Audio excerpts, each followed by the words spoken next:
Thank you very much for joining us today. I'm Vicky Robinson, Chief Executive of the NC3Rs, and I'm delighted to welcome you to this year's International 3Rs Prize event. It's great to be able to come together to celebrate the wealth of 3Rs research taking place worldwide and the excellent science that's being delivered. So this afternoon, we'll hear from the prize sponsors, GSK, as well as presentations from our winner, Dr Lisa Wagar, and our highly commended recipients, Professor Alex Frangi and Dr Ali Sarrami.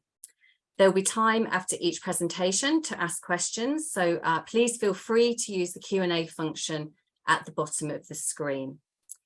So let me tell you a little bit about the 3Rs Prize. So the prize recognises and rewards outstanding and original scientific research that has or could have major impacts on the replacement, reduction or refinement of the use of animals in research.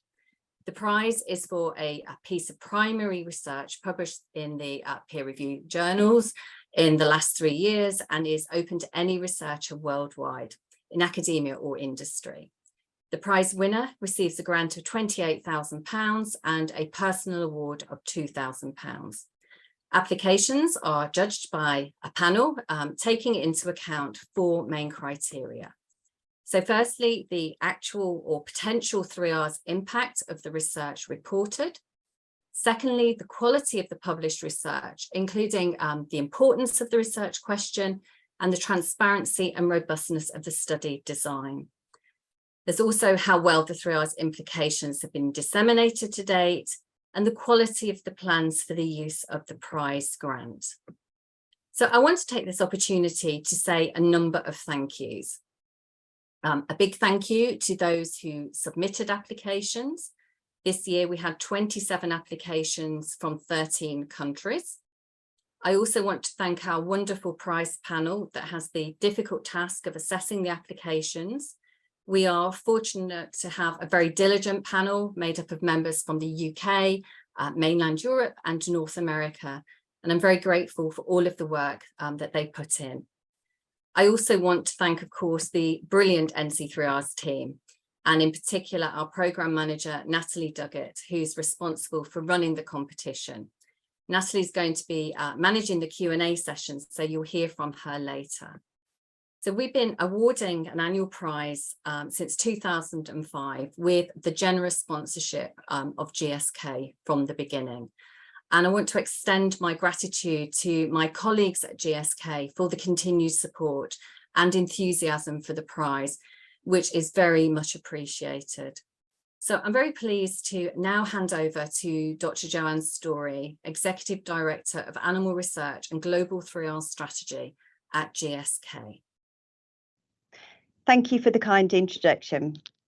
It is a pleasure to be representing GSK in what is our 18th year of funding the NC3Rs International Prize, both recognising and celebrating scientific excellence in the 3Rs of replacement, reduction and refinement. The 3Rs at GSK are integral to our purpose of developing medicines and vaccines by uniting science, technology and talent to get ahead of disease. Being led by science, we are investing in methods and technologies based on human cells and tissues. This holds promise of further reducing the need for animal experiments. Alongside the growing momentum in digital and tech areas, we can start to explore and accelerate transformational opportunities. At the current time, animal research is still vital in the discovery and development of medicines and vaccines, and embedding robust experimental design, analysis and refining welfare practices remain as important as ever. We are proud at GSK that this prize showcases 3R scientific advances, and we hope it will inspire further outstanding 3R science and innovation. Selecting a winner was not an easy task. Thank you to all applicants and, of course, to the review panel. This year's winning papers are fantastic examples of replacement and how scientific questions can be addressed without the use of animals. Firstly, the winner with a tonsil organoid model of respiratory infection and immunity, and the highly commended work reporting in silico trials for a medical device. I am excited to hear from the winners and learn more about these pieces of work, both of which have clear line of sight to patients. Thanks, Jo. I'm delighted to now welcome this year's prize winner, Dr. Lisa Wagar from the University of California in Irvine. Lisa's paper, Modelling Human Adaptive Immune Responses with Tonsil Organoids, was published in Nature Medicine in March 2021. The paper describes an entirely animal-free tonsil organoid model of respiratory infection and immunity. The panel loved the work described in the paper and commended the accessibility of the approach and the work done by Lisa and her group to encourage adoption by new users. The 3R's impacts were considered to be significant, given the potential to impact on multiple animal species used to study adaptive immunity and vaccine development, both in academic and industry labs. So Lisa, many, many congratulations from all of us, and over to you. Okay, first of all, I'd like to say a huge thank you to the NC3Rs for this prize. I know it's very prestigious, and I'm very happy to represent the work of myself and the co-authors on this paper.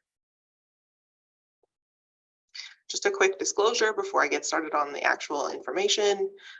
Myself and my postdoc advisor, Mark Davis, are co-inventors on a patent that describes this tonsil organoid model.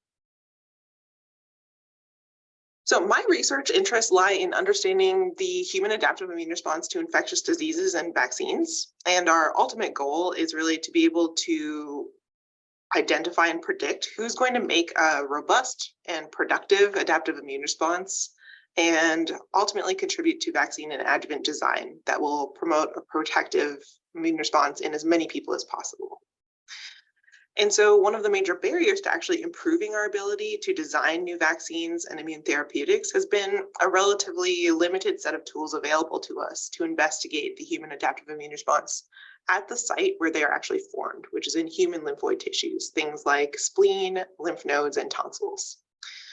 Some of the other major limitations are that we often don't know what we should be measuring. In other words, we don't know what factors are actually protective when it comes to a vaccine response beyond a few key things that we already know about.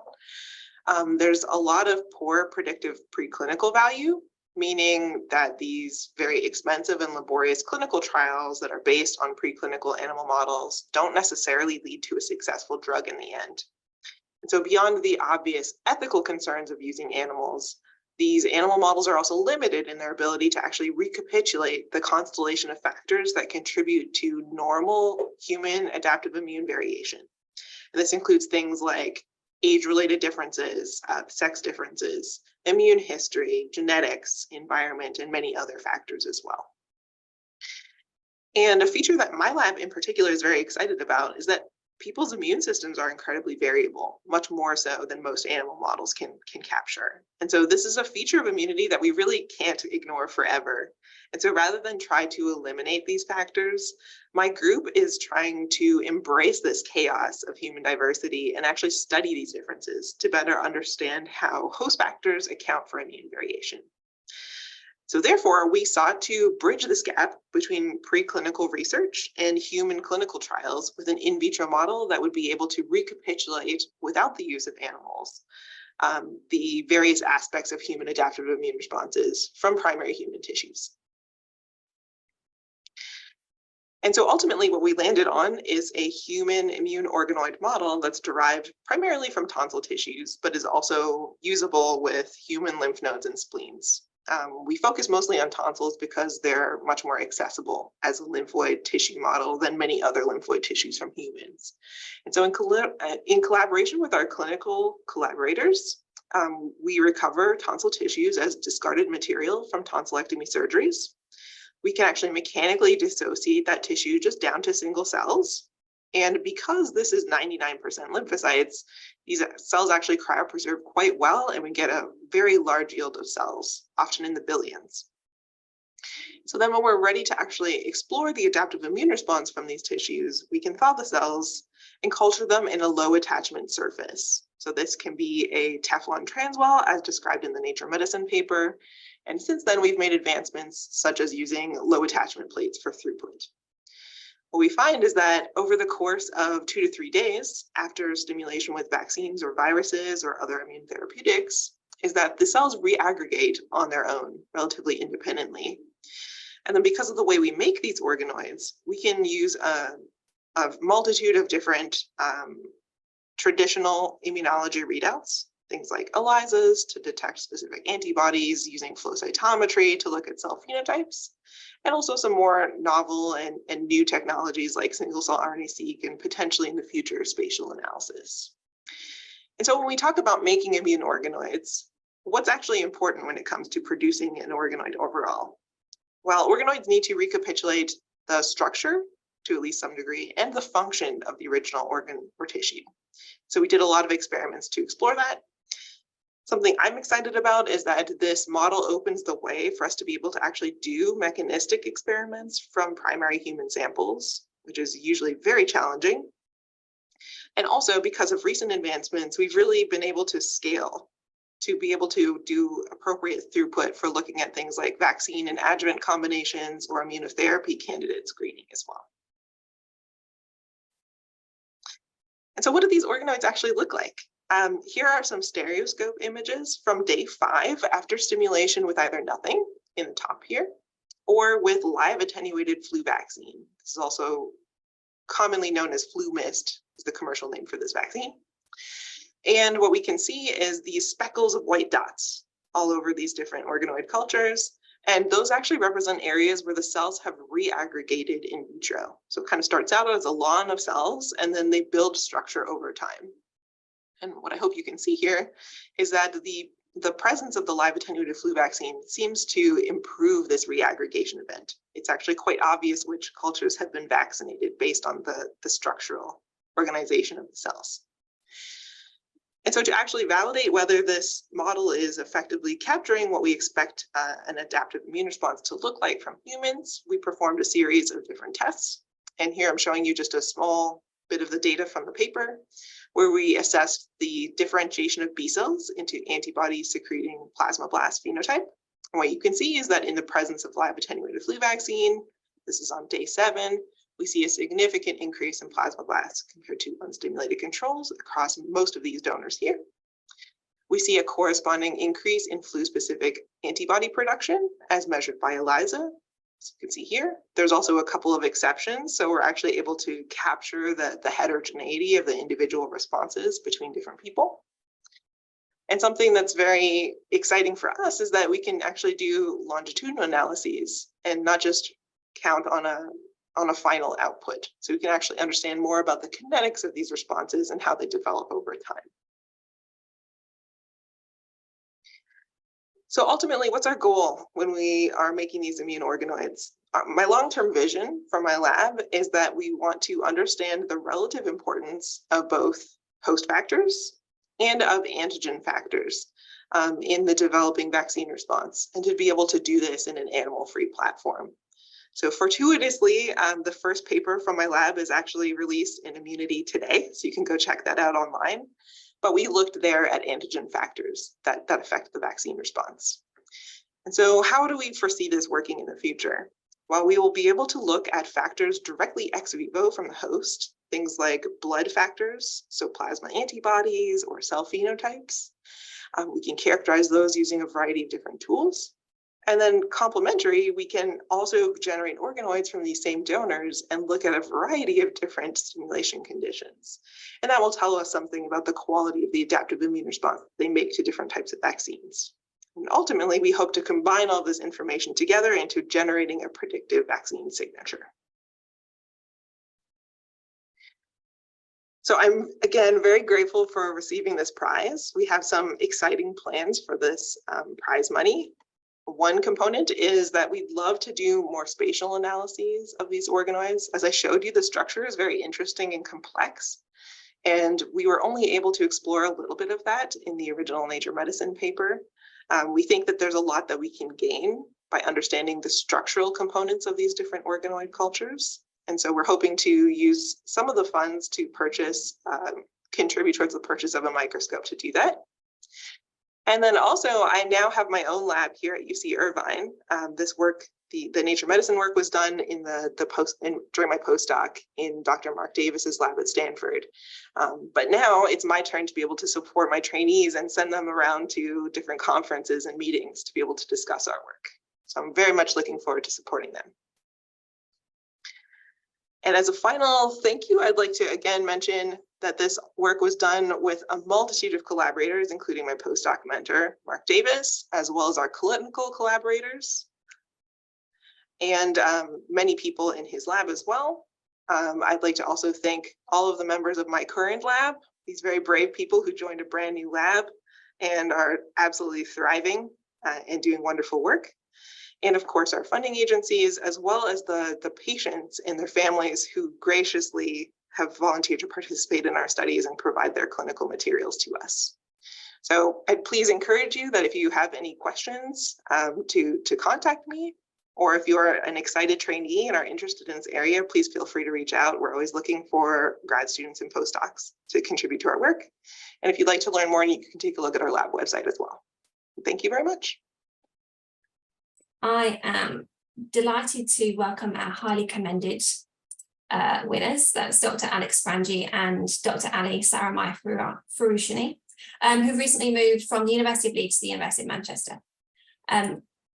The paper, In Silico Trial of Intracranial Flow Diverters, replicates and expands insights from conventional clinical trials, was published in Nature Communications in June 2021. Their paper describes the first in silico clinical trial for a medical device, and their virtual patient populations accurately replicated and expanded on findings from clinical trials devices to treat brain aneurysms, reproducing results that took decades and over 4,000 animals to produce in a matter of days. The panel recognized the approach as highly innovative and novel. The use of virtual patient data has the potential to replace animal use in medical device development and to provide new insights into the mechanisms and treatment of aneurysm. So without further ado, I'm delighted to hand over to Ali and Alex. Thank you. Before I start, I would like to thank NC3R and GSK for their attention to this work, and also the co-authors of this work. So as you mentioned, this prize, this high recommendation actually have been awarded to Professor Frangi and I. We agreed that I will do the presentation, but Professor Frangi is in the call, and during the questions, if there is something, he will be able to help me.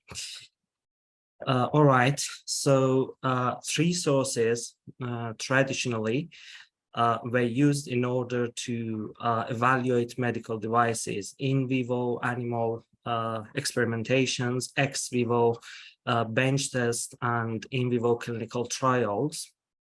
But during the past few years, we've seen a paradigm shift as computer simulations and in silico testing and trials received a lot of attention and recognition from device manufacturers and also from regulatory authorities. In silico testing and trial can be defined as computer-based tests and trials on highly controlled virtual cohorts representing the target populations for the intended use of medical device. And the rise of in silico testing and trial can be attributed to their capability for providing patient-specific and population-specific evaluations, and also can be attributed to the ability to vary parameters and provide evaluations under a wide range of physiological and anatomical conditions, which is not really able to be done using the animal experimentations alone. So medical device regulatory authorities have recognized the use of in silico testing as a valid evidence, which highlights the importance of incorporating in silico testing and trials in the medical device development process.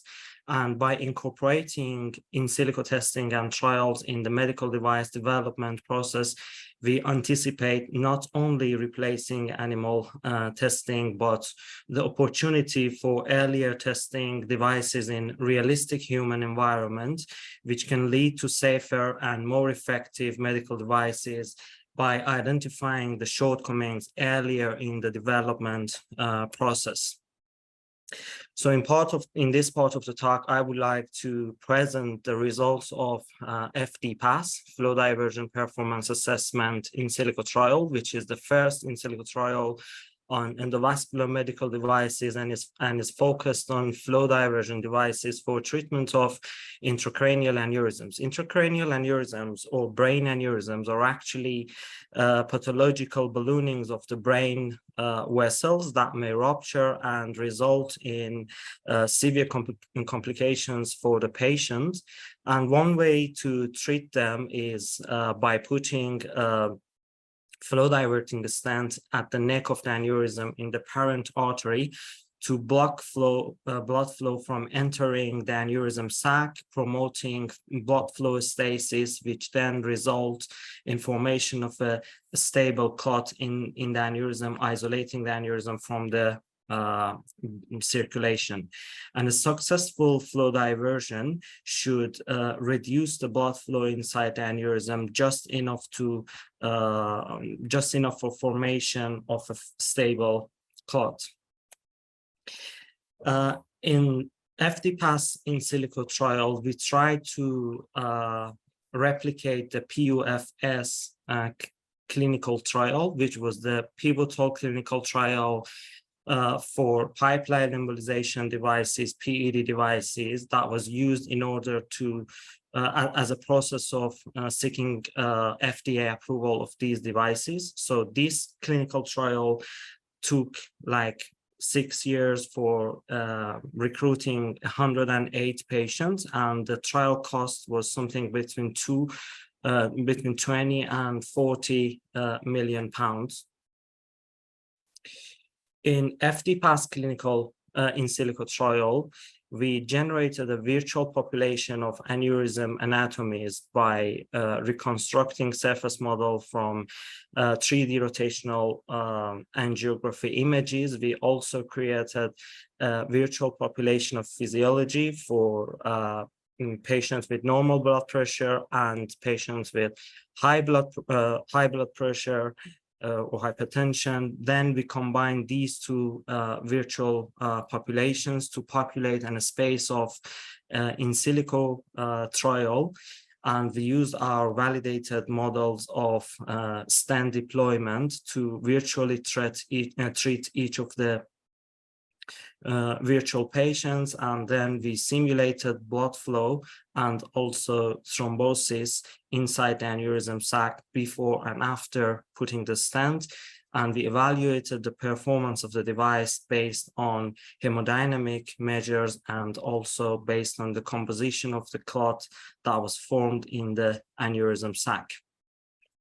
When we look at the results of the FD-PASS in silico trial, we see that FD-PASS successfully replicated the results obtained from the 3 actual human clinical trials, PUFS, Aspire, and Premier clinical trials.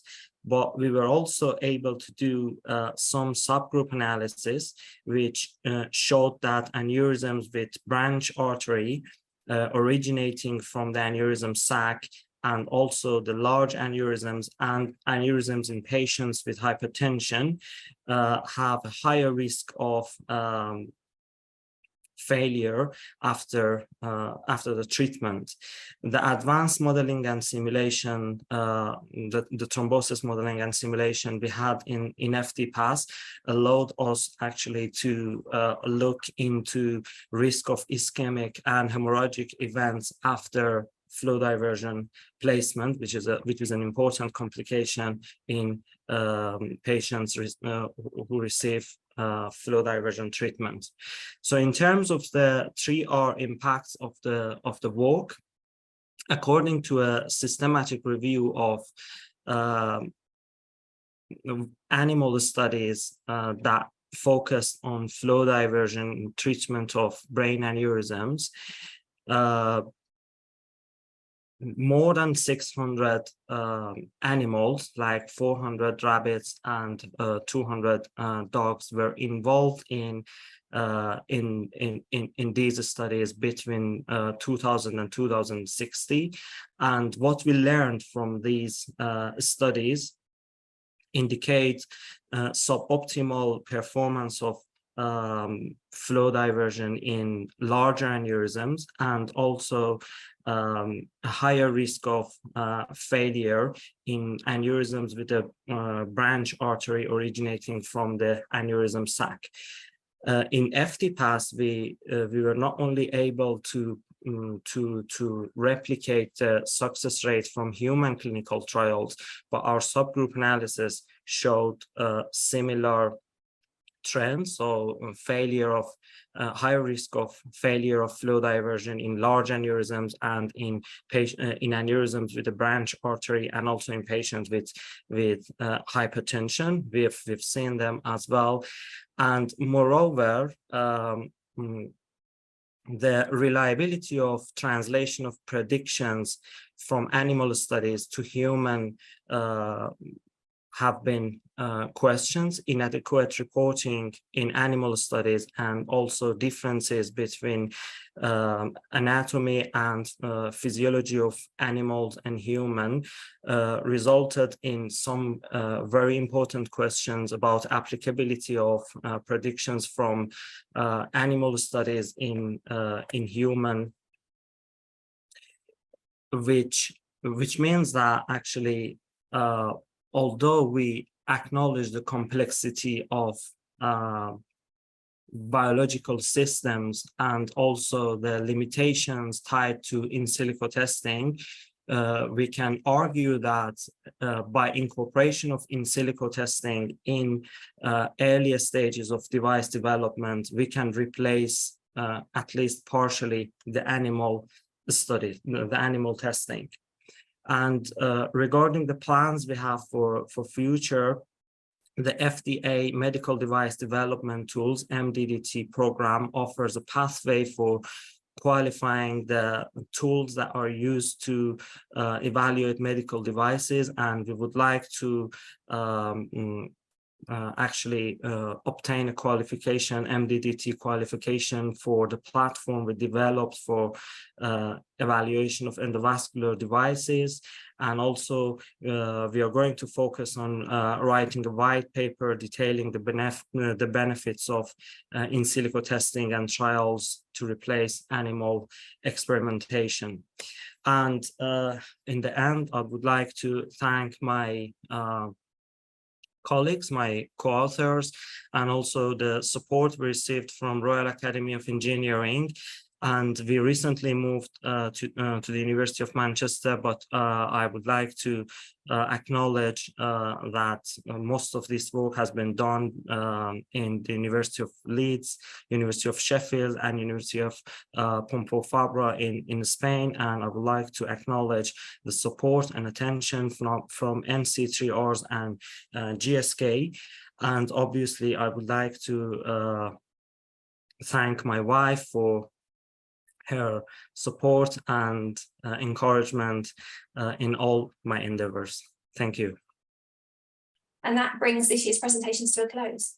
I want to say a huge thank you to our speakers for such interesting talks, and to our audience for their insightful questions. The panel didn't have an easy job this year, so a huge thank you to all of our panel members, to the NC3Rs team members who make the 3Rs Prize possible behind the scenes, and of course a huge thank you to GSK for their continued support and the enthusiasm for the 3Rs Prize. Thank you for attending today. The recording of this webinar will be made available on our website shortly, and we hope to see you at NC3Rs events in the future. Thank you.